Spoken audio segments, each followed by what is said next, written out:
Hi students, in this video we are going to learn what is the definition for the fundamental theorem of arithmetic. It's very easy. You all know that what is meant by prime number and composite number. If you take any composite number, for example I am taking number 9, because 9 is a composite number, it will come in 3 tables. So we can go with 3, 3. This is called actually the prime factorization. So 9 can be written as 3 into 3. Suppose we are taking one more number. Suppose I am taking 100.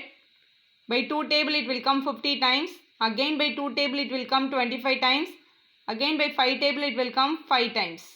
So we can write 100 equal to 2 into 2 into 5 into 5. So we can write it in this way. So any composite number, every composite number can be expressed as a product of some prime numbers. So that is the main definition for the fundamental theorem of arithmetic. Every composite number can be expressed as a product of primes. That is the first condition.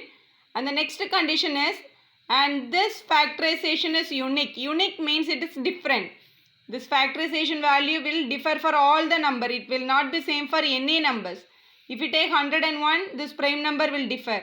If we take 1 or 2, that will get differ. So for every number you will be getting a unique factorization values. That is for this one. Apart from the order in which the factors occur, the factor how it is arranging, that can be differ. For example, the same 100 we can start with 5 table also. 5 table it will be 20 times. Again by 5 table it is 4 times. Again by 2 table we can write. So we can express as a 5 into 5 into 2 into 2 also we can write. That also will representation of 100 only. So only the order of the factors can occurring is changes, remaining that whatever all the values you are getting, that will never get changed. That is the definition for the fundamental theorem of arithmetic. If in your exam they are asked you to write the definition, these 3 lines you should write.